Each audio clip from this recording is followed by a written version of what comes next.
harus kita akui penanganannya. Saya kira kita harus apresiasi dengan segala kelemahan ya. Tidak ada Mhm. yang sempurna. Tetapi dari pengelolaan komunikasi saya harus kritik.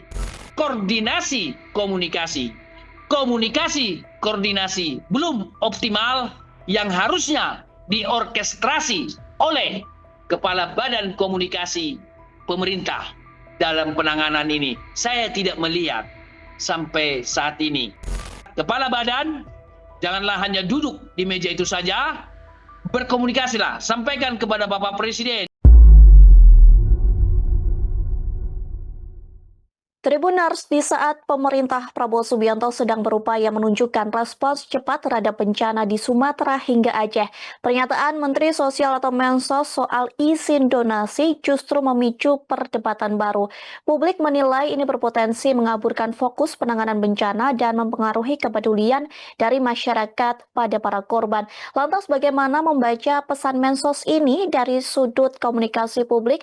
Untuk membaca dampaknya terhadap komunikasi pemerintah, kita akan membahasnya hari ini bersama saya Maria Nanda dalam program Tribun News on Focus bersama pengamat komunikasi politik ada Bang Emrus Siombing di sana. Kita sapa terlebih dahulu di sana yang sudah bergabung melalui panggilan Zoom. Selamat sore Bang Emrus, bagaimana kabarnya hari ini?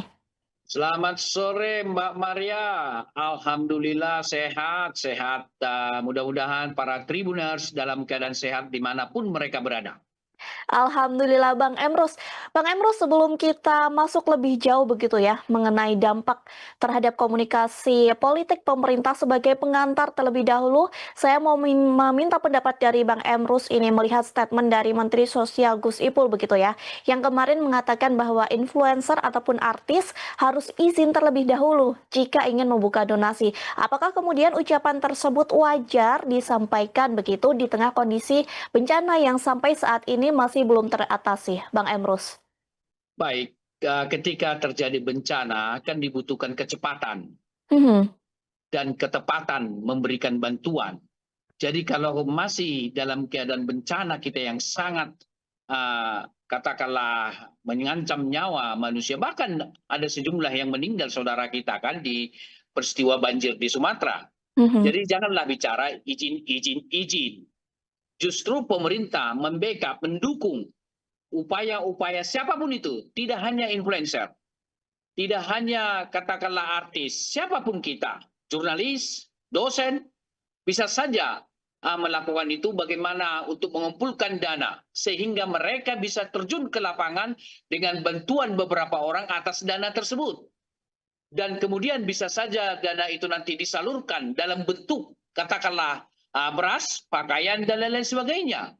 Saya berpendapat bahwa dengan mewacanakan izin, perlu izin, saya kira tidak pas ketika memang menghadapi suatu bencana. Karena bencana itu bisa dipastikan ya, unpredictable gitu ya, risikonya, akibatnya, kejadiannya. Walaupun banyak orang mengatakan karena penebangan hutan dan lain-lain sebagainya yang perlu diuji. Tapi yang pasti bencana itu biasanya datang tiba-tiba. Siapa yang tahu hujan begitu lebat datang? Siapa yang tahu bahwa uh, ada longsor? Siapa yang tahu bahwa ada korban dan lain-lain sebagainya? Ada sejumlah rumah hanyut. Jadi kecepatan dan ketepatan itu sangat diperlukan. Janganlah bicara izin. Nah, tetapi saya melihat Bapak Menteri mengatakan sebaiknya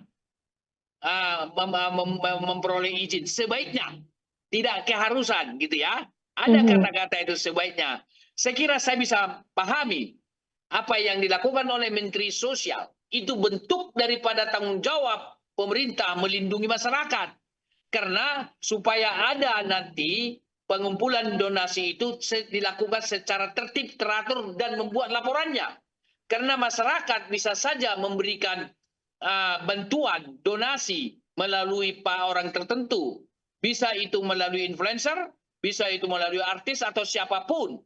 Nah, apakah itu terkelola dengan baik? Apakah itu tercatat dengan baik? Saya melihat pesan daripada Menteri Sosial itu adalah sebagai hadirnya negara di dalam pemberian bantuan. Hanya saja tidak perlu disampaikan misalnya adalah uh, uh, dikatakan bahwa sebaiknya ada izin atau izin tersebut. Sejatinya apa? Oke, silakan para yang membuat rekening dalam pengumpulan donatur, tetapi setelah selesai silakan nanti berkoordinasi dengan Kementerian Sosial untuk mengurus izinnya. Saya kira Menteri Sosial sudah mengatakan itu. Silakan pengumpulan donasi, bantuan, tapi setelah nanti selesai bisa diurus izinnya. Nah, saya melihat Menteri Sosial sebagai tanggung jawab hadirnya negara supaya memang dapat dipertanggungjawabkan secara transparan. Tetapi di sisi lain harus kita akui bahwa kenapa sih masyarakat mempercayakan kepada influencer, kepada artis untuk mengumpulkan dana, karena itulah yang sehari-hari mereka katakanlah berrelasi melalui sosial media. Para influencer tersebut sudah dipercaya oleh masyarakat yang memberi dana itu, dapat dipercaya. Tetapi apakah Kementerian Sosial kita dapat dipercaya? Saya kira pertanyaan sangat kritikal, karena menurut catatan saya ada 3 mantan atau menteri kita dulu melakukan tindak pidana korupsi. 3-tiganya adalah kader partai. Jadi ini bisa menimbulkan ketidakpercayaan kepada Kementerian Sosial, karena masa lalu ada 3 menterinya terjerat tindak pidana korupsi. 3 menteri dari kementerian yang sama, yaitu Menteri Sosial. Ini akan menjadi catatan bagi masyarakat, apakah pemberi bantuan itu bisa melalui Kementerian Sosial. Ini persoalan kepercayaan masyarakat. Tampaknya masyarakat lebih percaya kepada influencer, artis, dan tokoh-tokoh lain untuk menyalurkan bantuannya. Kenapa?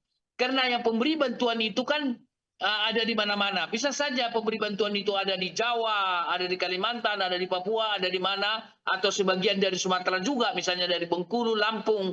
Nah, dia menyalurkan bantuannya dari orang yang membuka, katakanlah, rekening untuk bantuan tersebut. Jadi oleh karena itu saya pikir Menteri Sosial sudah tanda kutip lah ya, meralat mengatakan bahwa izin bisa nanti setelah selesai bencana misalnya bantuan tersebut. Saya kira suatu keputusan yang baik.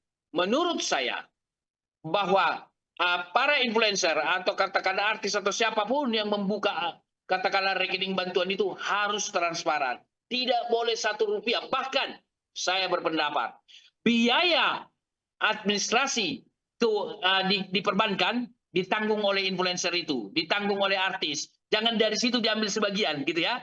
Jangan dari situ, ditanggung saja itu. Jadi apa yang diterima dari masyarakat, semua bulat diberikan kepada masyarakat juga. Jadi dari masyarakat, oleh masyarakat, untuk masyarakat. Jadi biaya administrasi saya kira bisa ditanggung para influencer itu atau para artis, karena mereka juga sudah punya uang. Sekaligus disitulah dia memberi bantuan dalam bentuk biaya adminnya. Saya nggak tahu biaya admin diperbankan gitu ya, mungkin tidak besar lah itu. Tetapi bisa saja juga mereka memberikan bantuan dan semua. Tetapi laporannya harus transparan, terbuka kepada publik, karena ini dari publik, masyarakat, untuk publik, yaitu saudara-saudara kita yang terkena dampak bencana. Jadi terbuka berapa, misalnya katakanlah menyumbang kita berdua, Bu Maria sekian, Emrus sekian, misalnya Menteri Sosial, Gus Ipul sekian, misalnya. Bisa saja Gus Ipul menyumbang melalui influencer, kan tidak ada masalah itu. Nah, dibuat sedemikian, baru disalurkan. Ketika disalurkan, tanda tangannya harus jelas. Yang menerima sejumlah bantuan tersebut, apakah dalam bentuk material atau uang tunai. Demikian. Baik, namun menurut Bang Emrus sendiri begitu, apakah pernyataan dari Mensos ini justru berpotensi menimbulkan salah tafsir di ruang publik, terutama seperti tadi yang disampaikan Bang Emrus begitu ya, di mana publik ini sedang lebih percaya terhadap influencer ataupun artis untuk memberikan donasi begitu, dan terbukti sekarang banyak sekali influencer dan artis begitu yang bergerak dan membuka donasi untuk korban banjir yang ada di Sumatera hingga Aceh. Apakah menurut Bang Emrus ini pernyataan yang tepat atau bagaimana? Atau justru menimbulkan potensi salah tafsir di ruang publik? Baik, saya pikir bukan salah tafsir di ruang publik, yang terjadi multi tafsir. Setiap manusia bisa menafsirkan, kan hak individu itu loh.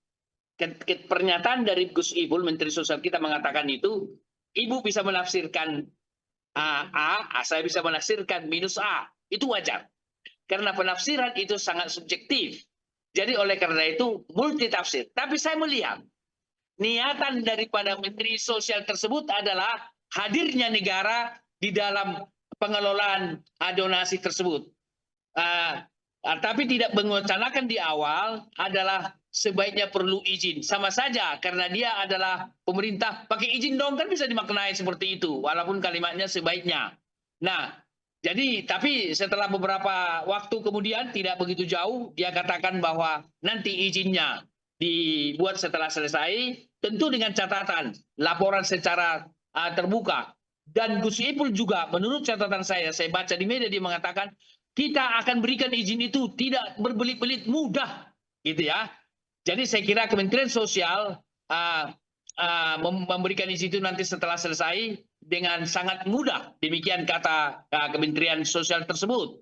Tetapi saya berpendapat bahwa mudahnya izin tersebut diberikan kepada pembuka katakanlah rekening tersebut, saya kira suatu hal yang sangat positif. Tetapi harusnya memang Kementerian Sosial lebih proaktif. Yaitu apa? Begitu terjadi bencana, lalu disampaikan kepada publik bahwa yang membuka rekening bantuan tersebut dimohon supaya melakukan secara transparan. Itu yang harus dihimbau kepada pembuat rekening donasi tersebut sehingga dilakukan secara transparan. Dan itu yang harusnya disampaikan oleh Kementerian Sosial ketika mulai bencana hari pertama misalnya, kan mereka sudah terbiasa mengelola bantuan. Jadi artinya hari pertama terjadi bencana misalnya apapun itu, hari pertama itu juga menghimbau. Bahkan mereka melakukan proaktif. Teman-teman yang membuka donasi, silakan diisi. Bahkan bila perlu, formulir itu dibuka secara online, disebarkan, dibuat seperti itu. Tetapi persyaratannya jangan berbelit-belit lah, jangan terlalu banyak formulir yang harus diisi. Cukup setengah halaman. Misalnya, katakanlah siapa pemilik akun atau rekening tersebut, nomor KTP-nya, lokasi di mana, sudah cukup lah. Gitu ya. Jangan isian formulirnya itu bisa 10 lembar, 20 lembar, panjang sekali gitu. Setengah lembar untuk menunjukkan bahwa administrasinya begitu sederhana sehingga serta-merta langsung keluar izinnya. Dan kemudian karena sudah terjadi ini, boleh dikatakan ada pengumpul donasi yang belum tentu punya izin, saya menyarankan kepada Kementerian Sosial proaktif, yaitu menemui orang-orang influencer atau artis yang membuka bantuan dana tersebut. Mereka datang menemui ini perizinan yang akan kami berikan, tolong fotokopi KTP, tolong misalnya NPWP, sesuatu yang mudah. Jadi jangan berbelit-belit lah, bisa saja syaratnya hanya 3. Fotokopi KTP, NPWP, alamat, udah itu saja. Jadi mudah sekali, langsung dikeluarkan izinnya. Artinya apa? Kementerian Sosial proaktif dong, jangan menunggu di kantor saja itu. Memberikan izin teman-teman yang sudah membuka donator donasi itu, lalu mereka lagi ke Kementerian Sosial.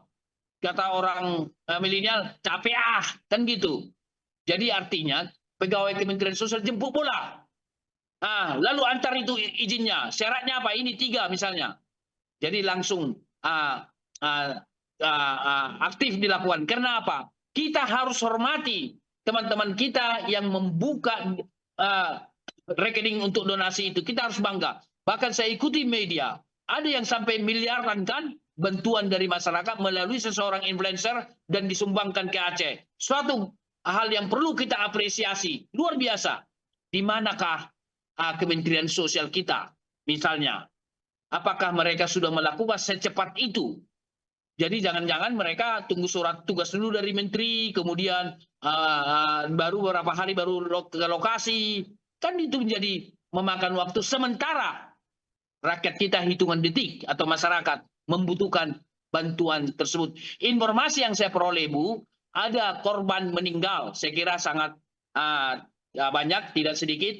Kemudian ada keluarga yang tinggal hanya pakaian yang dipakainya saja dengan berlumpur, semua hartanya hangus, ludas semua rumahnya. Saya kira ini adalah suatu kepiluan kita secara nasional. Saya kira ini perlu tindakan kemanusiaan dan kecepatan dan ketepatan. Demikian. Baik, tadi Bang Emrus mendorong begitu ya untuk Kementerian Sosial ini proaktif sejauh ini. Bagaimana Bang Emrus melihat kinerja dari Kementerian Sosial begitu selama beberapa hari terakhir ini ketika bencana banjir dan tanah longsor ini melanda Sumatera hingga Aceh. Bagaimana melihat kinerja dari Kementerian Sosial sendiri, Bang Emrus? Baik, sederhana untuk melihatnya dari sudut komunikasi. Mhm. Pertama, apakah sudah ada koordinasi komunikasi dan komunikasi koordinasi dilakukan Kementerian Sosial memberikan bantuan itu kepada semua instansi yang terkait. Nah, apakah sudah? Nah, buktinya masih ada kan yang belum dapat bantuan. Gitu ya. Sesulit apapun harus diatasi karena ini persoalan kemanusiaan dan manusia. Jadi dengan alasan apapun tidak boleh sampai ada warga negara Republik Indonesia yang terdampak bencana atau banjir di Sumatera, mereka kekurangan makanan, mereka kedinginan, mereka menderita. Tidak boleh. Karena kita adalah negara kesatuan Republik Indonesia, bukan negara federal.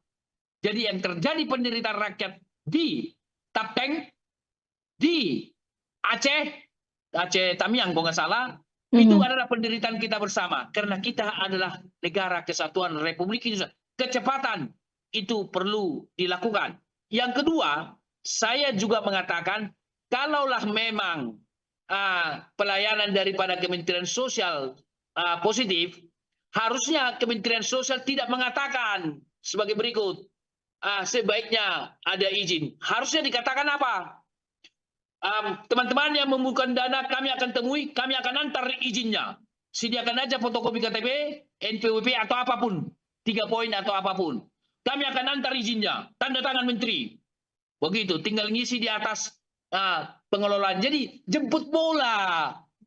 Jangan berposisi sebagai, wah, kalau kita lihat dari sudut komunikasi Bu, ketika diucapkan adalah kalimat, sebaiknya urus izin. Kan begitu. Nah, berarti boleh dikatakan enggak pemerintah di situ sebagai tuan kan, bukan pelayan, gitu loh. Harusnya apa yang dikatakan? Kami akan temui orang-orang yang membuka rekening donatur tersebut. Kami akan serikan izin, mohon disediakan KTP atau apa. Yang sangat sederhana. Jadi izin diantar, gitu loh. Syaratnya ini.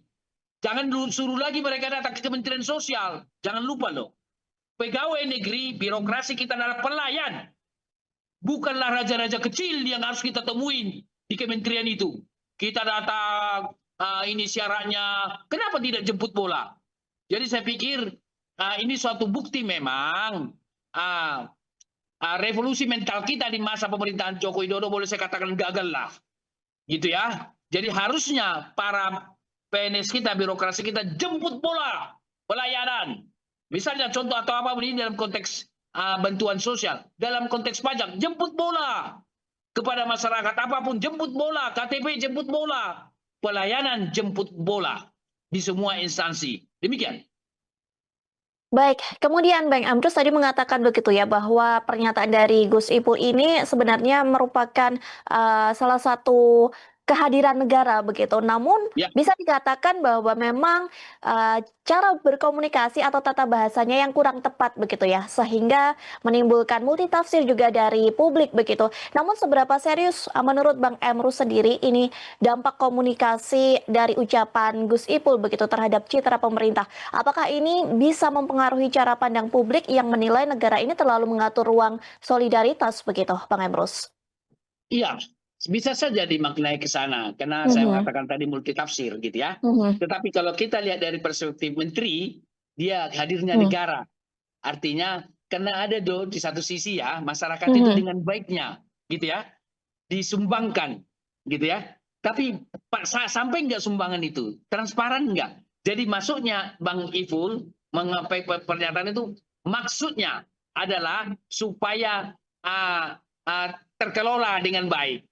dibuat laporan. Tapi harusnya kalimatnya tidak diucapkan sebaiknya dapat izin. Kan izin itu kan birokrat sekali, Mhm. feodal sekali, gitu kan? Harusnya dikatakan bahwa kami antar izin. Beda loh itu, Bu. Kami akan antar izinnya. Nah, itu beda.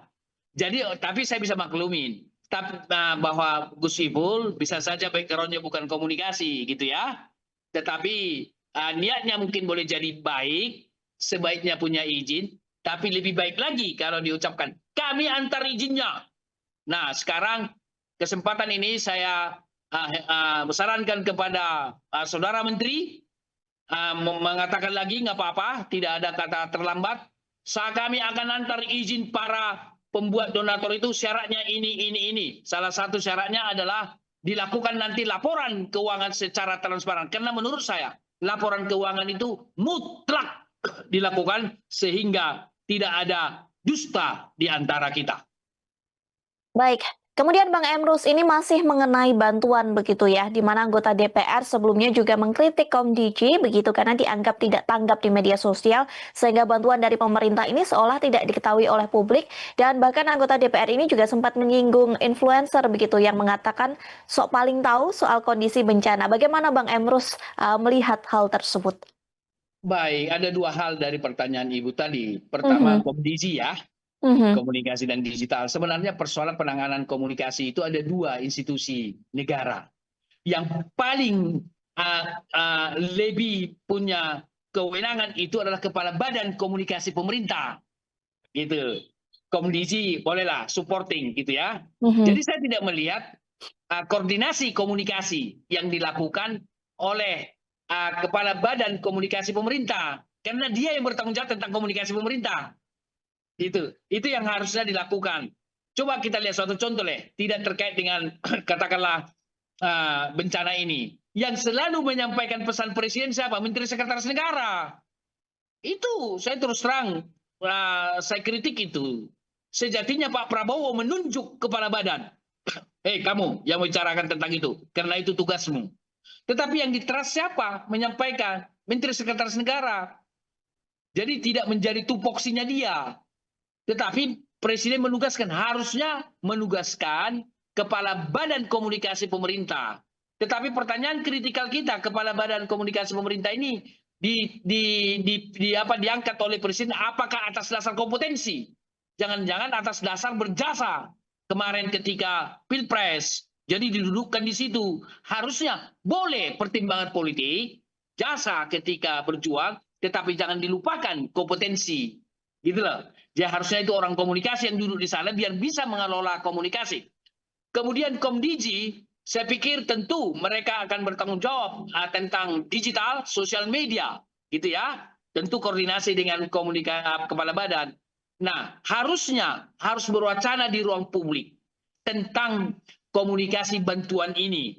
Bukankah kita lihat berseliweran informasi atau di sosial media dari masyarakat yang tanda kutip saya sebutlah korban ya bencana. Mereka sangat menderita gitu ya. Mudah-mudahan itu sesuatu yang tidak direkayasa oleh orang yang membuat. Tapi kalau itu benar-benar natural, saya pikir kita harus koreksi diri bagaimana kita segera membantu mereka dengan segala penderitaan yang mereka rasakan. Tapi saya bisa bayangkan dengan sejumlah yang meninggal dan besarnya arus banjir dan kemudian gelondong kayu-kayu yang dibawa oleh banjir. Saya kira saya bisa menyimpulkan bahwa bencana ini suatu bencana yang sangat besar. Oleh karena itu ada sebagian masyarakat mendorong supaya bencana ditetapkan sebagai bencana nasional. Tapi terserah Bapak Presiden apakah ini ditetapkan jadi bencana nasional atau tidak. Karena Bapak Presiden pasti ada pertimbangan-pertimbangan lain. Tetapi yang pasti, yang paling penting dari itu semua, yaitu bantuan dari pemerintah, dari negara terus dilakukan sampai mereka bisa merasakan bahwa ada saudara-saudara. Coba kita lihat ini, dapur-dapur yang dibuka, TNI kita barusan videonya. Luar biasa kan? Jadi inilah kebersamaan kita. Saya kira para polisi juga terjun ke lapangan kok. Saya melihat ada video seorang polisi menggendong anak kecil menyeberang di atas kayu yang boleh jadi licin.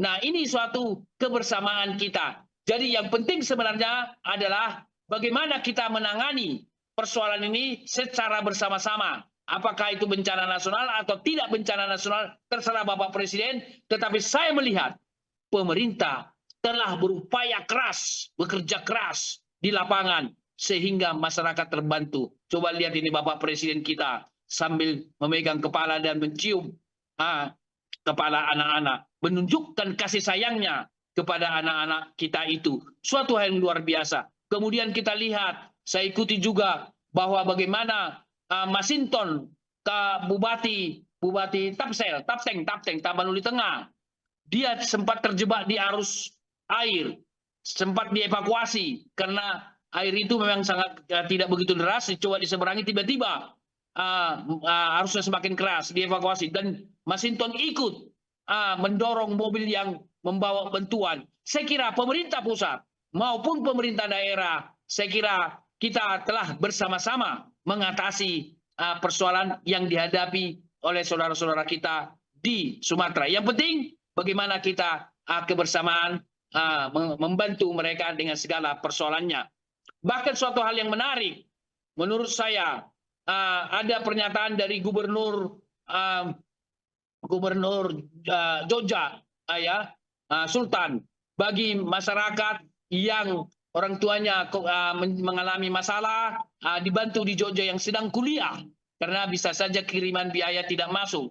Kemudian Gubernur Jawa Barat turun ke lapangan langsung dan memberikan bantuan yang tidak sedikit. Saya kira supporting atau katakanlah dari berbagai pihak, saya kira kita saksikan sendiri. Saya kira tidak sekedar kita berwacana di ruang publik yang boleh jadi katakanlah seolah menyindir satu dengan lain, tetapi di sisi lain kita lihat kita bergandeng tangan untuk menyelesaikan di bawah kepemimpinan Presiden Prabowo Subianto sebagai kepala negara kita. Demikian. Baik, Bang Emrus, kemudian sebagai pengamat komunikasi politik begitu ya, bagaimana kemudian Bang Emrus ini menilai begitu sikap pemerintah selama ini dalam mengkomunikasikan soal bencana yang sedang terjadi, karena beberapa kali menteri ataupun pejabat publik ini justru pernyataannya menjadi sorotan publik begitu ya, di mana di awal-awal Kepala BNPB begitu yang mengatakan bahwa bencana yang terjadi tidak semencekam di media sosial, padahal terbukti bencana ini memang memang mencekam begitu dan sampai menimbulkan ratusan korban jiwa. Ada juga beberapa menteri Prabowo begitu yang justru bisa disebut saling serang untuk meminta tobat nasuha begitu. Bagaimana Bang Emrus melihat hal ini? Komunikasi politik yang terjadi di era pemerintahan Prabowo mengenai sikapnya soal bencana banjir yang ada di Sumatera hingga Aceh, Bang Emrus. Baik, harus kita akui penanganannya. Saya kira kita harus apresiasi dengan segala kelemahan ya. Tidak ada yang sempurna. Tetapi dari pengelolaan komunikasi saya harus kritik. Begitu. Misalnya yang Ibu katakan tadi tidak seperti apa namanya di sosial media, tidak mencekam di media sosial. Tidak mencekam seperti di sosial media. Saya kira kemudian kalimatnya, saya kira beliau menarik itu ya. Setelah saya turun ke lapangan, saya melihat sendiri. Ternyata kan begitu. Nah, untuk itulah bahwa si pejabat negara kita siapapun itu jangan terlalu mudah berbicara, terutama terkait dengan penderitaan orang lain, gitu ya. Jangan sampai ada pernyataan-pernyataan seolah-olah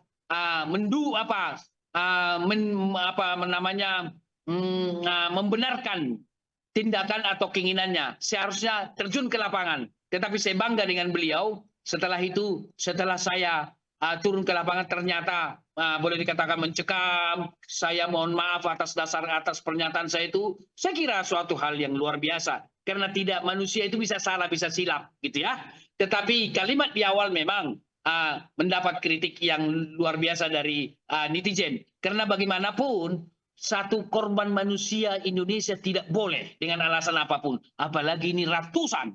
Bahkan saya kira jangan-jangan sudah di atas 500 orang yang meninggal. Jadi kita harus berempatilah. Di dalam juga menyampaikan pesan kita kepada publik harus berempati. Harusnya Kepala BNPT mengatakan di awal, kami akan terjun ke lapangan, kami akan saksikan, kami akan bantu, kami akan selamatkan, kami akan tolong masyarakat Indonesia. Jadi tidak boleh langsung seolah-olah membenarkan bahwa tidak mencekam di sosial media. Terus terang juga bahwa sosial media juga bisa diedit, dilakukan seperti apapun, bisa saja. Tetapi hati-hati di dalam komunikasi. Karena pesan komunikasi ketika kita lontarkan ke publik tidak boleh ditarik kembali sekalipun minta maaf. Karena sudah tersaving di kepala. Jadi ucapan pertama dari kepala BNPT itu saya kira tersaving di kepala orang kalimat tersebut. Tapi jauh lebih baik karena dia telah minta maaf tentang itu, jauh lebih baik daripada tidak minta maaf sama sekali.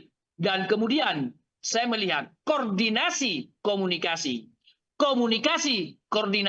belum optimal yang harusnya diorkestrasi oleh Kepala Badan Komunikasi Pemerintah dalam penanganan ini. Saya tidak melihat sampai saat ini Kepala Badan Komunikasi Pemerintah memberikan suatu pernyataan-pernyataan atau sikap pemerintah tentang bencana tersebut. Harusnya dialah orang yang bertanggung jawab di bidang komunikasi itu. Jadi untuk itu saya kira kepala badan janganlah hanya duduk di meja itu saja, berkomunikasilah, sampaikan kepada Bapak Presiden, ini tugas saya untuk melakukan ini Bapak Presiden, sehingga komunikasi dapat terkelola. Orkestrasi komunikasi sehingga tidak terjadi salah tafsir, tidak terjadi katakanlah salah paham, tidak terjadi katakanlah saling nyindir satu dengan yang lain. Tetapi kalau komunikasi itu dilakukan dengan baik, maka saya kira sangat luar biasa. Bahkan di sosial media saya mengikuti. Saya tidak tahu apa benar terjadi, silahkan dilakukan verifikasi. Mobil-mobil yang hanyut, di dalam ada manusia meninggal dan sudah bau busuk, misalnya seperti itu. Apakah sudah tertangani dengan baik misalnya? Saya tidak tahu apakah benar itu video itu. Saya kira menurut saya itu perlu diinvestigasi dan ditangani karena mereka juga manusia yang harus kita makamkan secara kemanusiaan kalau itu benar. Nah, untuk itulah ketika bencana dan dampak bencana terjadi, yang kita kedepankan adalah kemanusiaan dan manusia. Demikian. Baik, terakhir Bang Emrus, mungkin sebagai closing statement juga dari Bang Emrus begitu ya. Kemudian bagaimana ataupun langkah komunikasi apa yang paling mendesak untuk memperbaiki minimnya informasi tersampaikan pada publik dari pihak pemerintah sendiri, Bang Emrus? Baik, sekarang sudah banjir sudah boleh dikatakan ya, saya tidak tahu bisa muncul tiba-tiba. Anggaplah sudah mulai rendah. Korban sudah ada meninggal. Sudah ada yang menderita. Mereka tidak punya rumah dan lain-lain sebagainya. Jadi justru sekarang kita melakukan komunikasi pasca. Komunikasi pasca banjir atau komunikasi penanganan korban banjir. Harus ada komunikasi itu. Sehingga dipastikan bahwa masyarakat mendapat informasi yang lengkap tentang bantuan, kemudian rumah, selimut, dan lain-lain sebagainya. Jangan sampai satu orang pun penduduk Indonesia di Sumatera akibat banjir menderita dan kedinginan. Mereka tidur di bawah langit yang tak beratap. Mereka kurang makanan dan tidak dapat asupan makanan yang wajar, pakaian, dan air minum, termasuk sanitasi dan kebutuhan-kebutuhan untuk bayi dan untuk para perempuan. Itu harus mutlak. Tidak satu orang pun bisa terabaikan. Tidak ada alasan mengatakan bahwa wah jauh di seberang sana, tidak belum dapat informasi. Tidak boleh. Jangan sampai satu korban pun atau yang mengalami banjir itu mengalami penderitaan. Mari kita tolong mereka. Mari kita sampaikan bantuan itu sampai ke tangan mereka sehingga mereka merasakan bahwa kita adalah satu dalam penderitaan apapun yang dialami oleh seluruh rakyat Indonesia dimanapun berada. Inilah kesempatan kebersamaan kita.